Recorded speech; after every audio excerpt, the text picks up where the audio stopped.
So, you finally decided to be a Chad and get rank 1 on every PvE boss out there? Or you decided you just want to beat your guildies in Gate of Infinity and clear these bosses in 1 second? Well, you have come to the right video.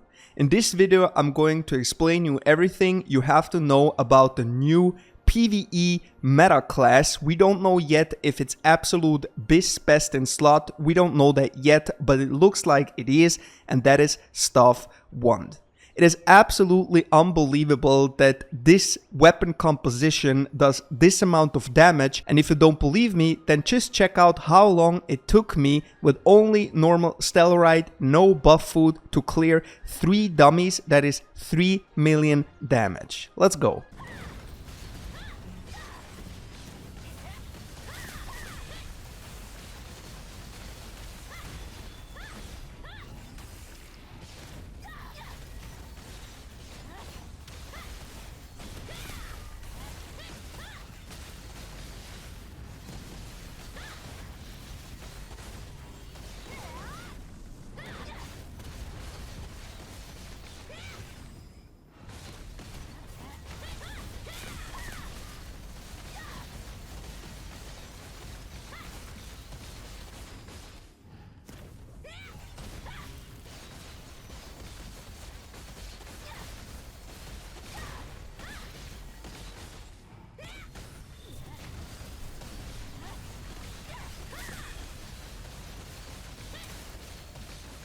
Okay, I think at this point I got your attention. By the way guys, please don't forget to leave a like and subscribe to this channel. I see many people are watching my videos, but not that many people are subscribed. So if you want to see more of this kind of content, to know what's going on, what are the best classes and so on, all these special tips and tricks, then please make sure to subscribe to this YouTube channel so you're not missing out on any other content.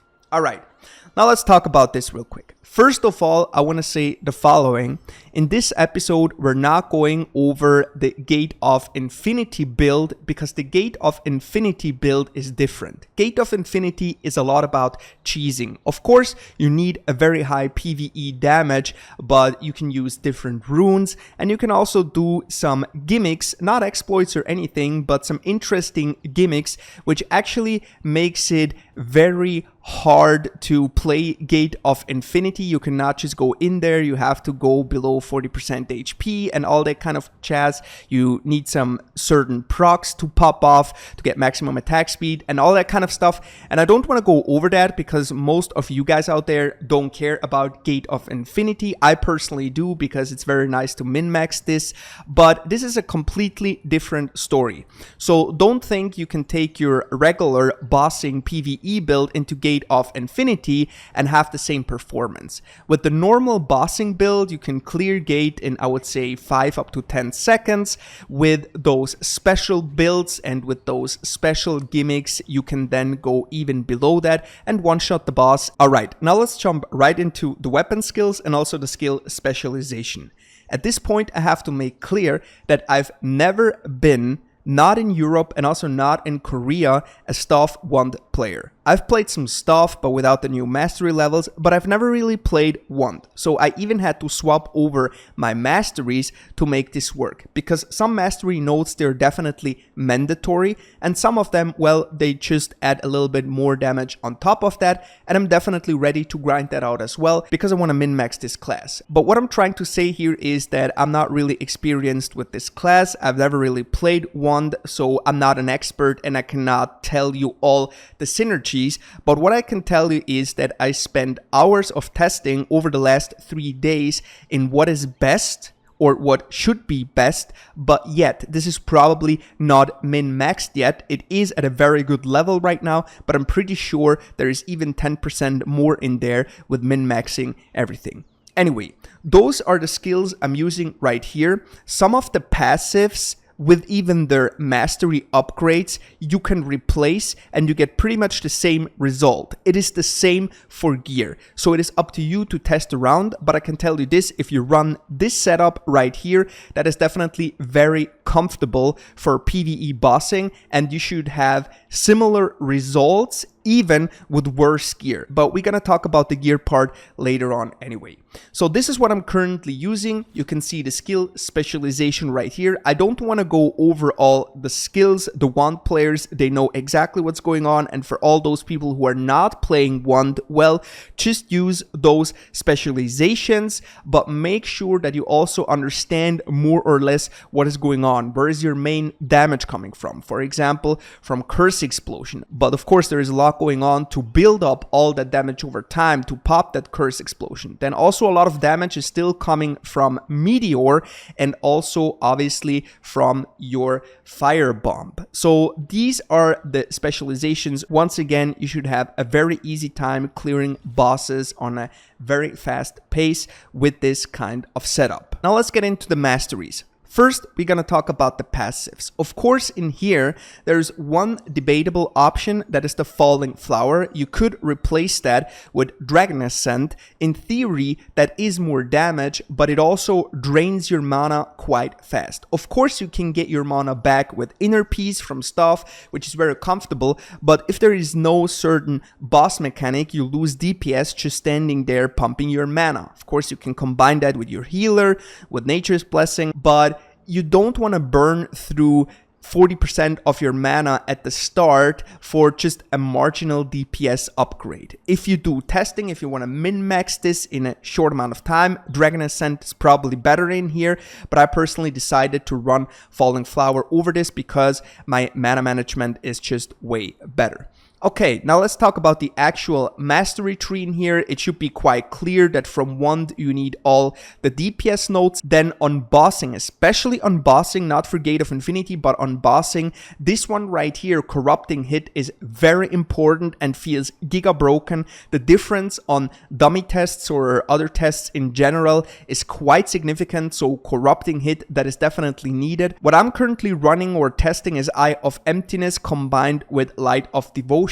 There are obviously other options where you take this node right here, Battle Spirit, but then you can't go for other certain stuff you actually want because you want Nightmare as well, especially in Gate of Infinity. But this is what I'm currently running right now. I wish I had more mastery levels in here because they're very interesting nodes that just buff your damage or give extra stats or whatever, but that just comes over time. With this setup, you should have enough to get rank 1 on PvE bosses. Of course, that is also gear dependent, but yeah, you get the idea. Then on stuff, it's even simpler. On stuff, you pretty much just need the attack tree or the offensive tree right here with this, and this is actually something that is quite interesting because the damage scaling from your max mana seems to be quite good. So you want to play max mana over mana regen on some traits, or even on all of them, maybe even on runes. But then the problem again could be your mana. You don't just want to stand there, press Inner Peace all the time, right? So you have to balance this a little bit between max mana for more damage and mana regen, so you're comfortable clearing those dungeons, especially on longer boss fights. But I can tell you, this max mana definitely gives you a significant damage buff as well. And the rest here on stuff is pretty normal. I mean, I'm not even mastery level 100 and I'm pulling out those numbers, so yeah, you should be fine with just having this what's over here. And of course later on I want to aim for Mana Spring as well, because mana is what you need to put out that DPS. Now let's talk about gear. And I know exactly what you're going to say right now. You're going to be like, oh man, you're just that pay to win guy, that Giga Whale guy, you have all the gear, I can never pull this off. But I have very good news for you.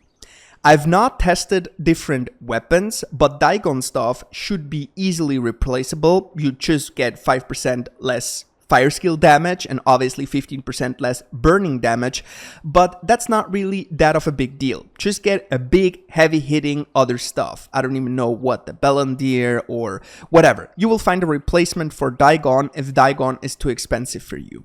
About the Tevent wand, well, of course the Tevent wand helps. It is the best DPS wand. It has a chance to apply that additional curse, and that is the bread and butter of this build. So I'm not entirely sure how good this will be without Tevent wand, but it should be not that big of a difference. I've seen people playing this build without Tevent wand and they're performing very well as well. So it is playable without those weapons, but of course they are best in slot for this specific build. Now about the other gear, there's a lot of expensive gear in this build right now on this page, I know, but you can replace a lot of that gear for cheaper options, and I've done the damage testing and it's pretty much exactly the same. To be honest, I'm not even entirely sure right now if not Transcendence is better for that additional crit damage. I'm still doing some tests. There's also the Sacred set, there's the Vanquisher set, and they all work in this setup. Okay, what I'm currently running right now is 2 pieces Void for best stats. I'm using the pants and the chest. Then I'm using the Spectral set. I'm using the helmet and the boots and the Transcendence gloves. But what you can easily do if you're on a budget is just play 4 set Transcendence. 4 set Transcendence, and this works perfectly fine. You can even place other boots in here. I think the Auric boots are very good and also not too expensive. Then also for this cloak, the Frozen Expanse, you don't need this expensive cloak, okay? You can easily just swap that out for a Starlight Fur cloak, for example, with crit chance and additional heavy attack chance, which is really good for this build. Then you also don't need the Bracelet of Agony. There are other options that are good as well. Just make sure you focus on dexterity, wisdom, heavy attack, crit. Bonus damage is not really needed. So in PvE, it is pretty much always the same. Your main stats should be dexterity for attack speed and wisdom for max damage and also for mana regen. So wisdom, dexterity, those are the stats you want to have in PvE. Make sure you probably also run 30 strength so you get a little bit more max HP so you don't die to everything. Okay, now let's go back to my gear that I was running. That was 2 set Void and 2 set Spectral. So you can see I have the 30 strength in here. I maxed out dexterity, a shit ton of wisdom, and perception over strength, I would say, because buff duration, well, is definitely not that bad.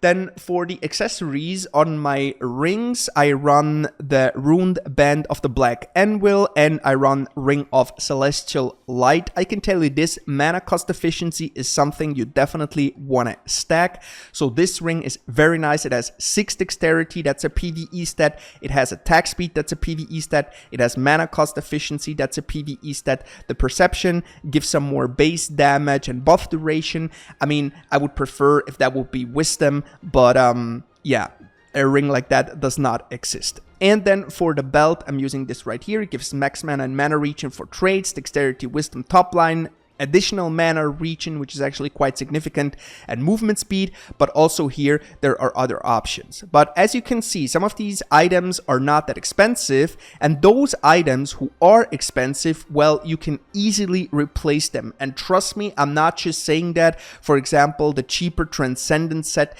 is totally fine for this build. It's probably like not not 100%, but maybe let's say 95% or maybe even more of the damage output. So it is very, very close, and I like that a lot. There is also the Sacred set or the Vanquisher set that you could use, 2 set of it. Then I would replace the Void set, 2 set Void for Sacred or Vanquisher, because you definitely need some crit damage. You need a crit damage multiplier either from 2 set Spectral or from 4 set Transcendence. So without that, well, you will definitely see that you're not having that damage output as you would have with a crit damage multiplier. Very important at this point. Alright, now let's go over some stats here real quick, just to give you an idea what's important and what's not. For PvE, hit is completely irrelevant. Crit is very good, but you don't need as much as I have in here. There are other stats that are more important, but it's definitely nice to have. What you want to have is a lot of magic heavy attack chance. Well, some people might saying right now, but then why are you not running 50 strength? Well, it's not worth in PvE? That's the short answer. Also, people might be asking, why are you not running asceticism in your passives for an additional 100 heavy attack when you stand still? Well, in PvE bosses, you're not standing still in this current meta all that often, so you don't have to proc off all the time, and there is just better passives. So yes, you want to stack magic heavy attack chance, but not from 50 strength and also not from asceticism. Trust me, there are better options for sure. Skill damage boost, very important because it just flat buffs your damage. Very good multiplier. Bonus damage, completely irrelevant for this build, or pretty much irrelevant for this build. Critical damage, very important for your build. Buff duration, just get it wherever you can. And the rest in here is pretty much not that important. I personally stacked magic evasion, but this is pretty much whatever. I mean, just don't get hit. Learn the mechanics, don't get hit, and you don't need all those defenses. I'm currently running 16,000 max HP, which is totally fine. 16,600 max mana. For maximum DPS, you can scale this up to 30,000 max mana, which is absolutely insane. And I personally believe there is still a lot of damage to get out of this. I just haven't figured it fully out how I want to do it. Then mana region. I am in town right now, so this is not my real mana region. It should be around 1.1k or something like that. I'm not entirely sure. Mana region, very important to be comfortable at longer boss fights. We already talked about that. Mana cost efficiency, although I have it on a lot of gear pieces, it only shows 10% in here, and that is because one of my passives giving me negative mana cost efficiency, so I had to go over 0 again, and it only says 10 in here, respectively 9%, but mana cost efficiency definitely helps as well.